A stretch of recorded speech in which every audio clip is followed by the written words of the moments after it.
tout d'abord par la numérologie. Donc le 6 évoque le choix, l'hésitation, l'épreuve, l'équilibre émotionnel et le foyer. Alors, que nous dit le livre Tarot à colorier sur cette lame? Alors, donc, elle nous dit, donc elle a été mise en couleur d'ailleurs. Alors, l'amoureux, c'est un choix libre. C'est un choix, pardon, il y a une idée de choix. Libre arbitre, prise de décision, écouter son cœur et être en accord. L'amoureux vous entraîne vers une nouvelle étape de votre vie. Osez vraiment faire et être ce que vous aimez. Et ce, quelle que soit la vie de votre entourage. Il vous conseille d'avoir l'indépendance du cœur. De nouvelles rencontres sont au programme. Saisissez le bonheur de l'instant présent. Alors, nous allons déjà regarder ce que l'on a par rapport, donc le Rider-Waite, le tarot Camouin-Jodorowsky et l'ancien tarot de Marseille, Grimaud. Alors, on voit qu'il y a un petit ange, effectivement. Donc, le chiffre est dans le soleil. Ici, les chiffres sont tout en haut. Donc, on a un ange ici avec des ailes rouges. Ici, on a un ange dans un soleil. Et un autre ange ici. Alors, les ailes ici sont or et bleu. Ici, elles sont toutes bleues. Les rayons du soleil ici sont multicolores, jaune, rouge et bleu. Alors qu'ici, elles sont que jaune et rouge. On voit l'amoureux qui est au milieu de deux femmes. Ici, l'amoureux, on ne sait pas. Il y a un choix. Il y a une femme d'un côté, un homme de l'autre. La femme avec le serpent, l'homme, ça ressemble plus à Adam et Ève. Ici, donc, on voit qu'il y a une femme qui est jeune. Et ici, une femme qui est un petit peu plus âgée.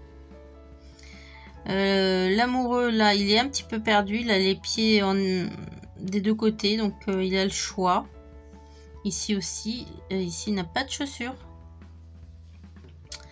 Ici, ce sont deux femmes blondes. Ici, il y a une femme blonde et une femme avec les cheveux bleus, coiffée d'une couronne. Alors ici, la couronne, elle a des feuilles. Ici, on est plus dans des tons de rouge et bleu, alors qu'ici, on a du vert, par exemple, sur la robe. La main donc de l'amoureux et celle-ci montre qu'il souhaiterait faire peut-être un choix. Alors, je ne sais pas si vous voyez la différence. Ici, c'est la dame qui a les deux mains blanches, enfin, ses avant-bras sont blancs. Donc, on a l'impression qu'elle croise les mains. Alors qu'ici, en fait, l'amoureux montre bien que il aurait tendance, c'est sa main à lui, il aurait tendance à aller vers la jeune femme. La personne un petit peu plus âgée lui met une main sur l'épaule et une main qui lui dit peut-être t'as un choix à faire, attention. Bon, voilà. Donc on va regarder ce que nous disent comme d'habitude les livres. Là je reprends encore le livre de Emmanuel Iger. Donc c'est lire le tarot avec le Rider-Waite. Il est bien fait celui-ci. Donc on est dans l'amoureux. Alors en fait pour elle l'amoureux c'est le choix, bien choisir. C'est un homme, un jeune homme qui hésite entre deux femmes sous un cupidon à l'arc bandé, donc sur le tarot de Marseille. Un jeu de regard intense sur le Rider-Waite. Alors, donc le pape vient de nous apprendre à tendre l'oreille vers un plan supérieur avec l'idée qu'il y a du sacré. L'arcane 6 est la première où l'individu se retrouve confronté à un choix personnel. C'est donc l'occasion d'appliquer cette leçon toute fraîche. Dans le tarot de Marseille, un homme hésite entre deux femmes, une jeune et séduisante, une plus âgée et plutôt sévère. On y voit parfois la croisée des chemins entre le vice et la vertu, avec l'idée qu'il faudrait évidemment choisir la vertu.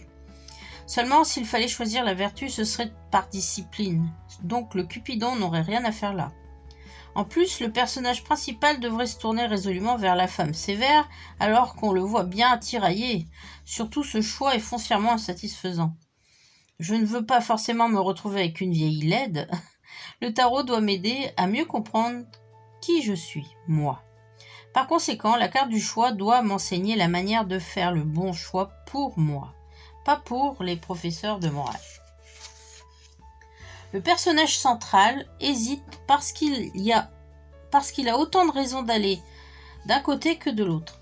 On imagine bien que la femme la plus âgée est plus sage que la plus jeune, mais que la plus jeune est plus aimable que la plus âgée, mais que la plus âgée a plus d'expérience, et ainsi de suite. Le message est donc clair, quand il s'agit de faire le bon choix pour moi, ce n'est pas la raison qui va m'aider. C'est logique. S'il est raisonnable de faire X plutôt que Y, c'est que n'importe qui devrait faire X. Choisir sa carrière sur des critères purement objectifs, débouchés, finances, etc., c'est donc le meilleur moyen de se rendre malheureux, parce que c'est choisir ce que n'importe qui devrait faire, alors que je ne suis pas n'importe qui. Alors comment faire le bon choix pour moi ? En me tournant vers la seule chose à ma disposition qui ne soit pas de l'ordre du commun, ma sensibilité. Quand quelque chose me touche, moi, mon voisin peut bien rester de glace. Voilà pourquoi la carte du tarot de Marseille représente un Cupidon. Dès que le jeune homme recevra la flèche, sa place aux côtés de l'une des femmes lui apparaîtra dans toute son évidence. Que ce soit la plus belle, la plus jeune ou la vieille sage, ce sera le bon choix pour lui. L'enseignement de la carte est donc clair. Dans le cas des choix qui comptent, la raison ne peut que me perdre. Voilà que nous avons obtenu un outil essentiel pour la suite de notre chemin. Alors si on regarde les symboles, le 6, on a vu que c'est un chiffre de dépassement. Ici, on dépasse la raison et les choix objectifs qui valent pour n'importe qui, pour découvrir les choix qui comptent pour soi seul. Alors sur le Rider-Waite, l'image semble n'avoir rien à voir. Et pourtant, c'est juste une autre métaphore pour représenter exactement la même chose, de façon peut-être un peu plus précise. Il s'agit toujours bien de l'idée de choix. Dans la Genèse, Ève pense que le fruit de l'arbre de la connaissance la tuerait, raison pour laquelle elle respecte l'interdit. Or, le serpent ne sert à rien d'autre qu'à lui rappeler qu'en réalité, elle a le choix. Alors, le serpent dit à la femme « Vous ne mourrez point ».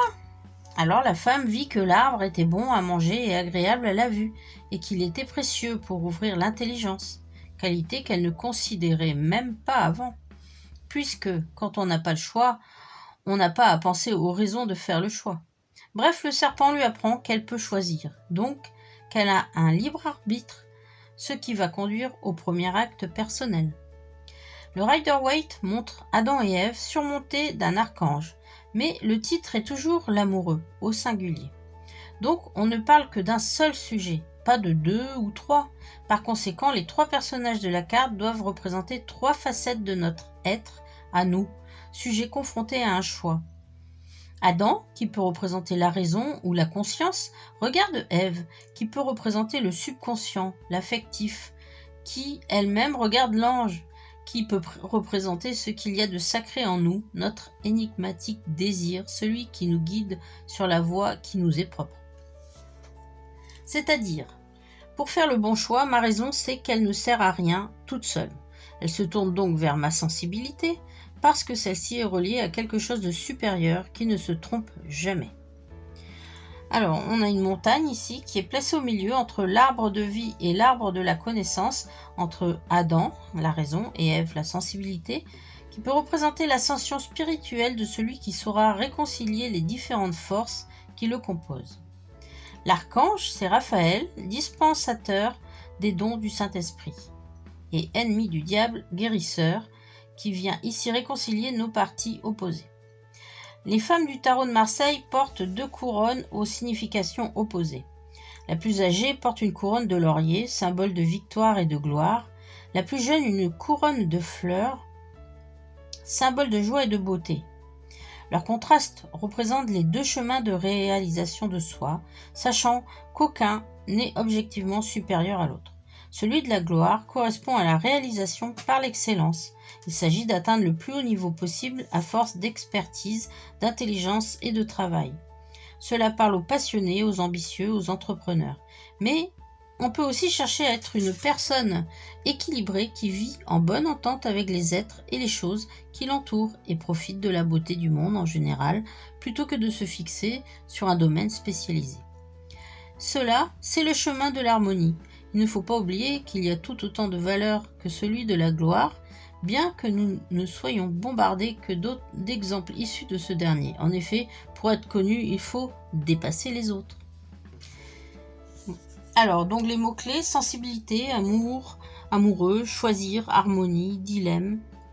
Alors, à l'envers, ça pourrait dire faire le mauvais choix, se priver de ce qui ne nous correspond pas, sous prétexte que c'est raisonnable ou que cela ne paiera pas, ne pas vouloir choisir, avoir peur de se mettre en avant en disant voilà mon choix à moi, sans remettre au conseil d'autrui, se perdre à peser le pour et le contre sans réussir à avancer, ne pas choisir tout de suite, avoir peur de faire le premier pas, étouffer la voix de sa sensibilité, ne pas savoir clairement ce qu'on ressent, projection, confusion, conflit, malentendu.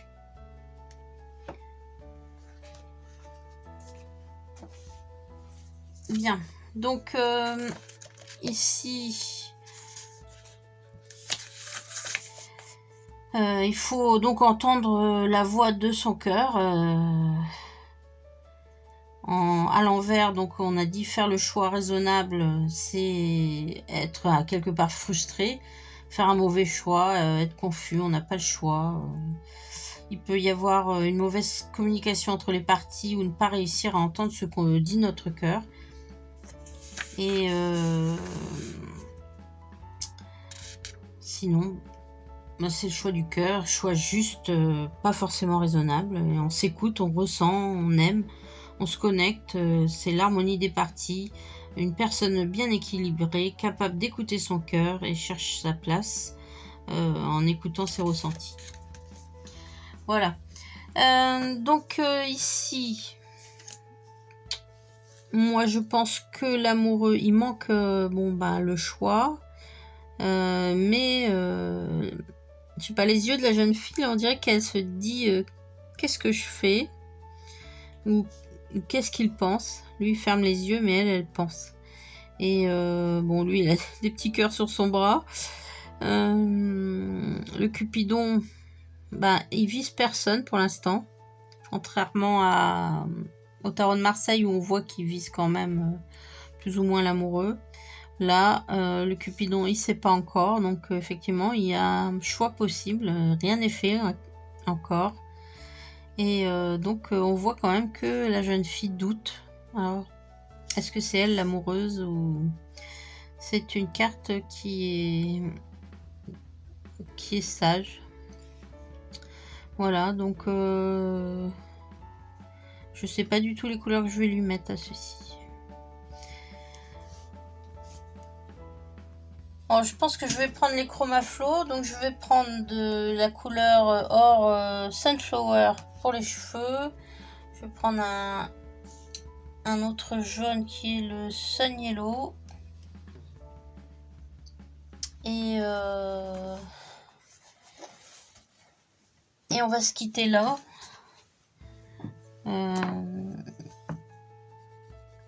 Donc je vous souhaite une belle mise en couleur de vos cartes. On se retrouve pour la suite dans une prochaine vidéo. Donc comme je vous le dis, n'hésitez pas, si vous avez la moindre question, n'hésitez pas à la poser et j'essaierai de vous répondre.